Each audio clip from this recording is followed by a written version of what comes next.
Salut à toutes, salut à tous, bienvenue sur webgirondin.com pour les flops et les flops. Et oui, c'est les flops et les flops ce soir parce qu'il n'y a rien à sauver côté des Girondins, ou presque. On s'incline 2-0 face à Rennes. En même temps, quand on voit la composition d'équipe et le système de jeu déployé par l'entraîneur Gustavo Poyet, on ne peut pas être surpris par le résultat final. Défaite 2-0, il n'y a rien, défaite méritée et logique. Comment vous dire, je suis consterné. À quoi ça servait de virer Gourvenec si c'est pour avoir Poyet qui développe le même jeu, le même système de jeu qu'avec Gourvenec? À quoi ça a servi de changer l'entraîneur si c'est pour faire la même chose? Je me le demande. Alors, j'ai pas tourné l'émission tout de suite après le match. Je suis allé manger tranquillement. Là, il est 23h, peut-être. Non, je sais pas l'heure, mais il doit être aux alentours de 23h. J'ai eu le temps de repenser au match. Et je me dis que. Et j'ai lu la déclaration de Gustavo Poyet après la rencontre, qui dit qu'il va tout changer lundi, qu'il va se mettre à jouer sur le terrain, qu'il est en colère. Ok, alors c'est bien beau les effets d'annonce dans la presse. Par contre, ce qui est mieux, ce sont les faits. Et aujourd'hui, l'entraîneur des Girondins, comme il est entraîneur, il a sa part de responsabilité. Je le mets dans les flops. C'est le premier flop de la soirée. C'est Gustavo Poyet pour sa frilosité et ses choix d'animation d'équipe. Ce 4-3-3, on n'en peut plus. On marque pas un but. Plus de 4 heures de match, de temps de jeu au Matmut Atlantique sans inscrire le moindre but pour Bordeaux. Et après, on se demande pourquoi les gens vont plus au stade, même si il y avait quand même 25 000 personnes aujourd'hui au Matmut Atlantique, ce qui est plutôt pas mal pour une équipe qui ne marque pas de but depuis plusieurs matchs. Donc ça veut dire que les gens vont au stade et espèrent voir un but, mais ils n'en voient pas, donc ils sont assez déçus, mais malgré tout, ils y vont parce qu'ils sont supporters. Bravo à eux, bravo aux 25 000 personnes qui étaient présentes. Il y avait peut-être 10 000 personnes abonnées, 15 000 avec les places offertes. Bon, peu importe. L'entraîneur, c'est dans les flops. Moi, je comprends pas qu'ils mettent Yaroslav Plazil. 4 matchs de suite. On pensait pas qu'il avait le coffre pour faire enchaîner les matchs. Et il n'a pas le coffre, il l'a démontré ce soir. Mais l'entraîneur se décide de le faire jouer. Il nous met un 4-3-3 avec Braithwaite à gauche. Laborde en pointe, Malcolm à droite.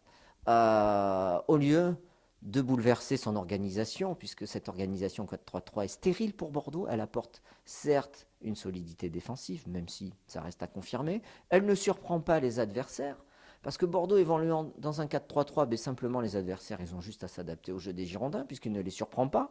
Il suffit d'avoir regardé les 50 cassettes des derniers matchs des Girondins pour trouver le système de jeu dans lequel ils vont évoluer.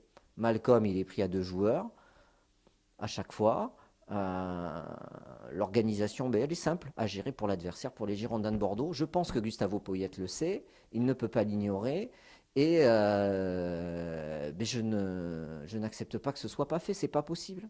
Pas quand tu es entraîneur des Girondins, quand tu as recruté pour changer les choses. Alors c'est bien beau en conférence de presse de dire que ouais, je suis pas content, je vais tout changer, je vais moi-même aller sur le terrain. Oui, mais commence par déjà à changer ton organisation de jeu parce que ça, il peut le faire. Euh, Eric Bédoué l'avait très bien fait face à Nantes, en mettant Malcolm en numéro 10, en mettant Youssouf directement au milieu de terrain. Il avait bouleversé les choses, et Poyet, alors, a pris la succession, a continué dans un 4-3-3 qu'il a plutôt bien réussi, mais là, ça fait 6 matchs, 4, 5, 6 matchs, je sais plus, où on aligne que des mauvais résultats. Donc oui, moi je suis pas content. Je suis pas content du coach et de ses choix. Il va falloir rapidement les modifier, même si on va pas se le cacher, la saison elle est morte, hein.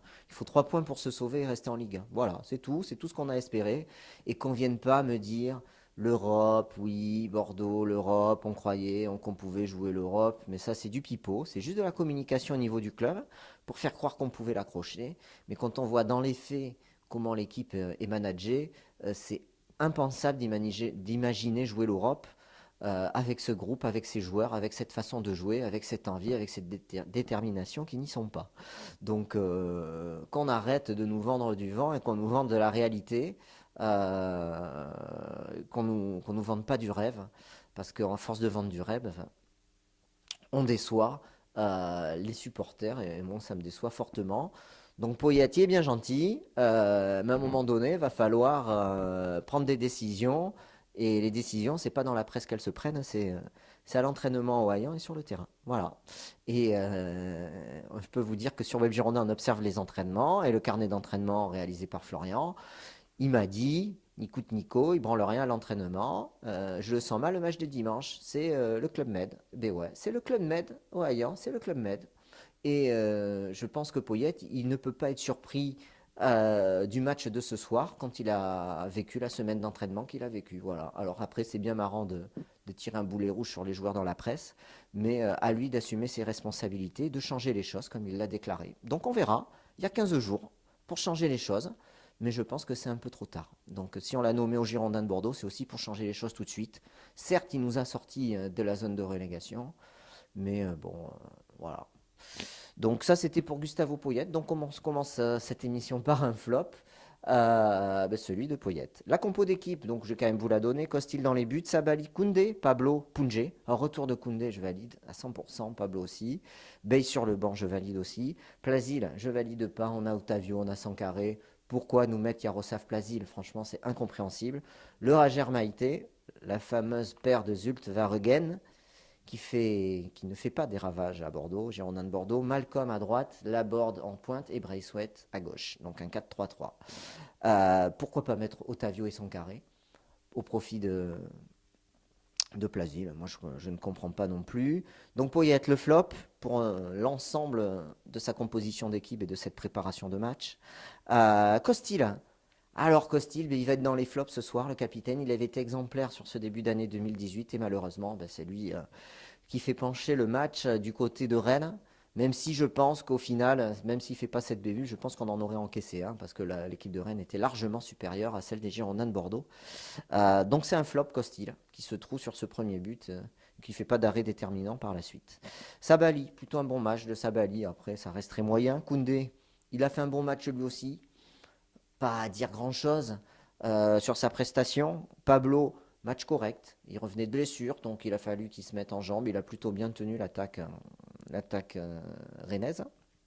Punjé, très vif, beaucoup d'envie au début de match. Par contre, il ne s'est pas centré.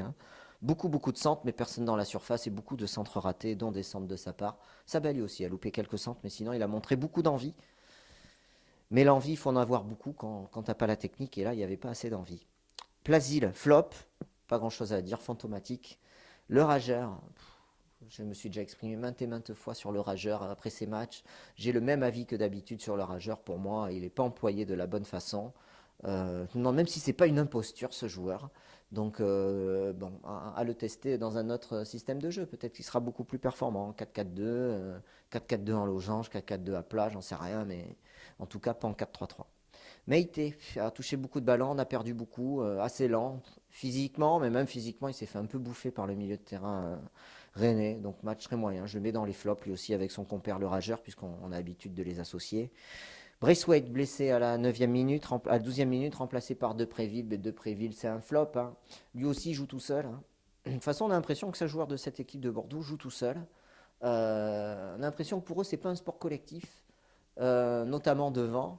En tout cas, Depréville, c'est un flop, trop de déchets, manque de cohésion. Pourtant, ça fait maintenant août, 4, 5, 6, 7, 8 mois qu'il est là.